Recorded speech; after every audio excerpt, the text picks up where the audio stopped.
recognition. It is also all reality. Thanks once again to Optic. According to Bloom, the Optic system is now the most secure it's ever been. And, well, of course, I mean, it's so convenient, Optic, isn't it? It saves us so much time and hassle trying to exist in the kind of realm of reality. We don't even need to bother with that. I mean, sure, the government has hacked into my soul and now basically monitors my every waking moment and thought. But at least I don't have to type, where's my nearest coffee shop, into a search engine. At least I don't have to waste anything between 8 and 12 seconds every day going online to look up how this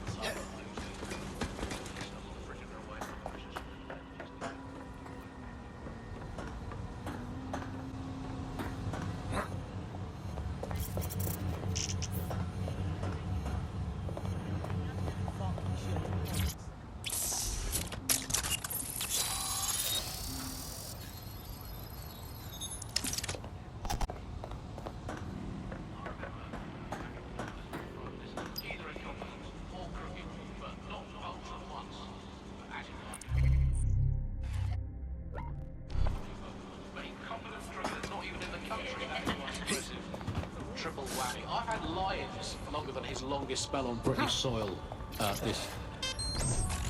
in this last year. It's this halfway house I can't stand. Either come back and do your job, or leave the planet entirely. I'm pretty sure they must spare space station knocking around where he can go and entertain himself for the rest of the time. Can we crowdfund it? Tell you what, let's make a cryptocurrency crowdfund it that way. What have you got spare? Jelly beans? Are they still legal? He's away so often, Andy. I'm starting to think he doesn't like the country. That is all from the bug today. Fly away, bugs. We are done. Everyone, get back!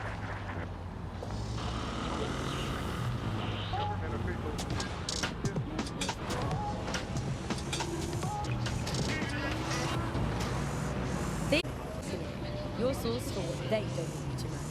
With me, Tash, it's hard to believe that there can be shortages of food and medicine in an advanced country like ours, and yet here we are. Those old government promises of adequate food turn out to be just another lie. Today we're short of basic foodstuffs and vital medical supplies. Hundreds have already died of conditions that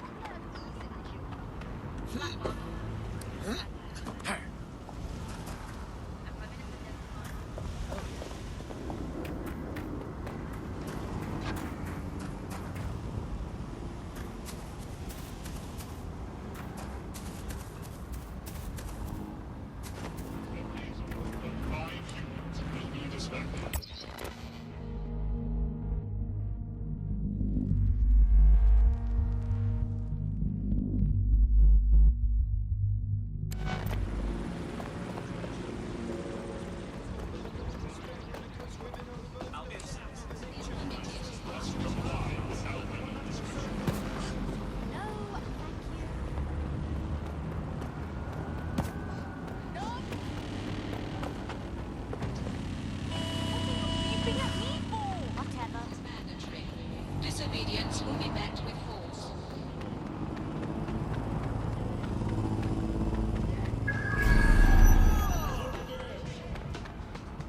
Get it, I'll go. Force against humans is permitted.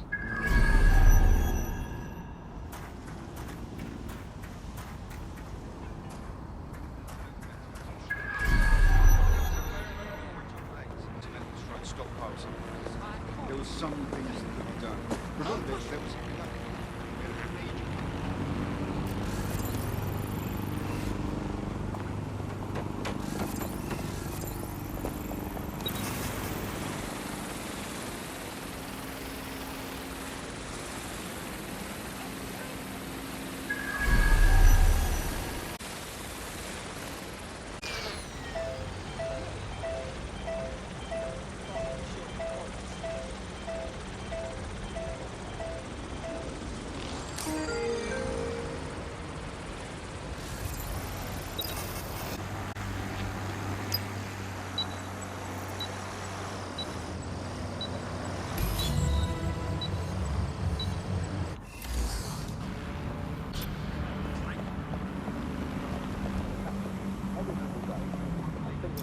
Nothing to it. Hope the next thing's harder than that, or I'm gonna get bored. You wouldn't have been recruited if DedSec thought you... All right, Bagley. Fair enough. Oh, don't listen to him. Bags can come across a bit rude sometimes, but he's really sweet. Well done. Is underground writing and but honestly, the politics In a fight. I know it's completely ridiculous, but I think I want to try it. Has essentially failed.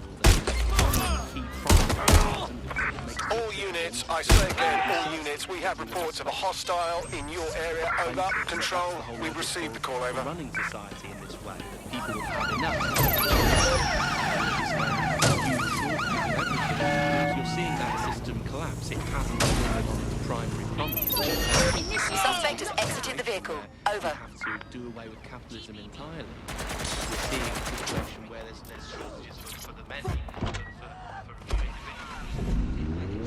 there's an elite who are just no longer producing the goods. Attention, flat tire. Please repair as soon as possible. Anyone?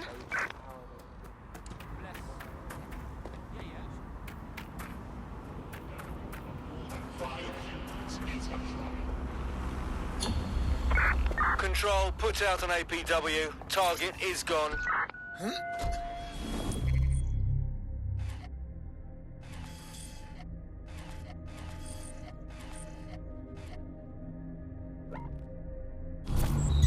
Auto drive now enabled. So if you're starving hungry tonight, if your parents can't get their medicine and your brothers and sisters have to steal to eat, remember, it's all for the good of Albion. Or Clank, or someone, just not us. But that's going to change.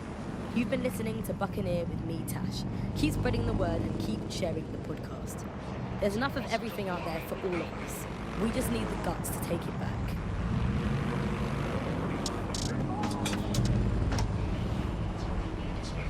Has Bloom been hacked? While Bloom denies any data breach has occurred, millions fear they are soon to have their digital secrets exposed. Visit GBB for more on this developing story.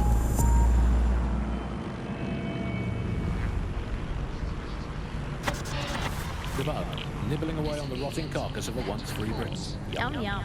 Hello, Resistance fans. You're listening to the Bug Podcast, the objective voice of objection for this most objectionable world. I am Andy, not my real name, so good luck finding me. And my name is, in fact, Andrew. And I live in Nasuon Making, which is, in fact, the most densely populated place on Earth, these days, some might say. Joining me, as always, my next-door neighbour in these Netherlands of nonsense. It's Alice. Yes, indeed, it is Alice. Alice, who the bleep is Alice? I am not going to tell you that, but you can just sort of sense it from the timbre of my voice. Let's spin the wheel and find out where we're getting today's news from.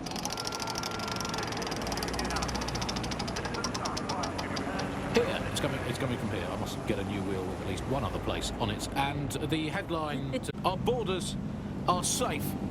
We can all sleep easy. Bordered beds. 4,000 illegals were deported last month. These illegal people breaking the law just by existing. And of course, illegality is contagious. It can osmote just by standing next to an illegal person. So we've got rid of 4,000 of them. My question for you, Alice, is why only 4,000? Is that really enough? I will not feel safe until at least 5 million people have been deported from this country, and I'm here in Britain on my own. As a bleeding, I would normally be outraged about. I think mass deportation is a very handy way to break up with a partner. But an anonymous source has reported you for snoring really loudly in a French way. So everyone out, no exceptions. Alice, not even you. It's for the good of the country. Everyone out, unless you can prove that your family are in the background on the Bayeux Tapestry cheering on King Harold at the Battle of Hastings in 1066. Get out. Actually, that's not British enough. Unless you can show, unarguably, that you're directly responsible, get out of my country.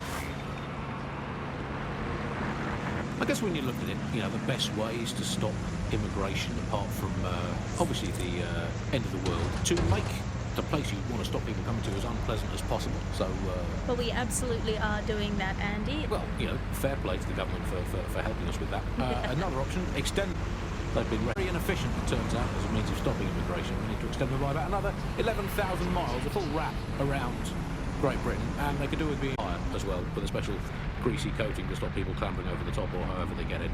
Here's a quick joke for you, Alice, about immigration. Did you hear the one about the woman who went into the immigration processing centre and was ever seen again?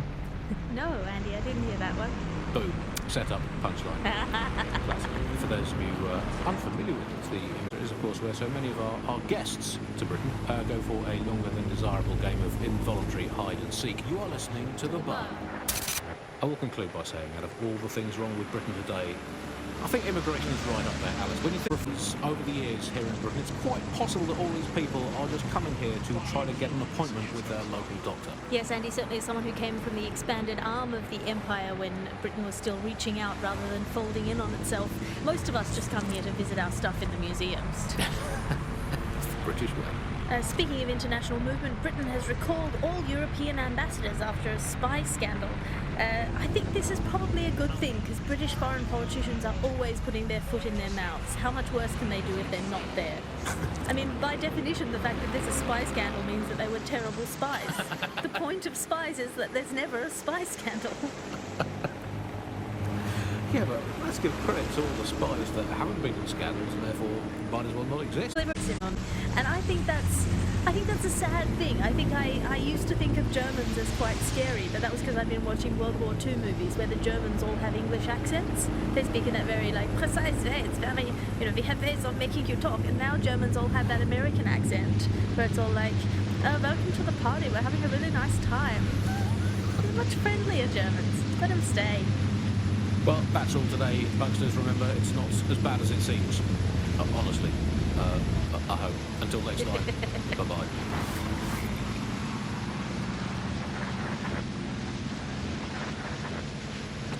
Weeks have passed since the Oval Blaze killed 12, and yet the fire brigade You have remains reached your unapologetic, destination. despite claims of impropriety. Join us on GBB for the story behind the headlines.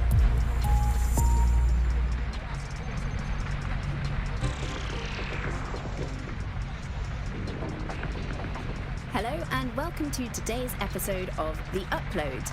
We're talking about the Optic and how it's changed our lives. Now, as you remember, Bloom announced a new version of the Optic at the recent Tone conference, but we haven't heard too much about that since due to the dramatic events there. Let's cast our minds back and consider the technology. I mean, the Optic changed everything. It lets you see things in AR. You no longer need a smartphone. You just have the small implant that sends signals to your optic nerve and lets you see your emails, take calls, and browse the internet directly as if the screen was in front of your eyes. Instead of having to carry around a phone, you've just got the small handheld unit. So much lighter and so much more convenient. It's great. Vicky, you sound like you absolutely love the Optic. Do you actually think that it's made our lives any better? I mean, sure, it's definitely made things a lot easier. It's so simple to call someone now. All you have to do is choose who you want to chat to and they're there, ready to talk. And browsing the web is so much easier. I remember when you used to have to sit down at a computer with an actual keyboard and mouse and type everything out. And my favourite feature is public transport. With the Optic, you can just walk straight onto the tube. It even acts as a passport. No longer do I have to dig around and try and find my old paper passport just to travel somewhere. Also, I thought that Optic's marketing strategy, making it free for people, was a stroke of genius. Genius? Bloom was really calculated when it was doing that. It was pushing this draconian device on us at all. Sure, everybody flocked to it. There was free Wi-Fi and phone plans. That definitely helped, but it wasn't a case of this is a product that you need in your life. Why do you hate it so much? It's just the worst because you had to give up your privacy expectations and accept surveillance. It was almost like the government and Bloom didn't even need to make the Optic mandatory. Making it mandatory was only to get the last holdouts across the line. If free data didn't convince you, fines and arrests from the state for not having the Optic would pretty much be enough. I mean, what do you mean by privacy problems? No one really talks about that anymore. They don't talk about it because we don't have any choice when it comes to the Optic. Yes, it's convenient and mandatory, but everybody's forgotten what it really means. Here, you've got a whole company owning basically all the data about your life. Bloom can see everything that you can see. Nothing is private anymore. There are so many times when I don't want anyone to have a clue about where I am, who I'm chatting with, what I'm doing. It's not even dodgy stuff, but I just don't want anybody to blackmail with me with this in the future by hacking it. And because of Bloom's contract with the government, it isn't just Bloom that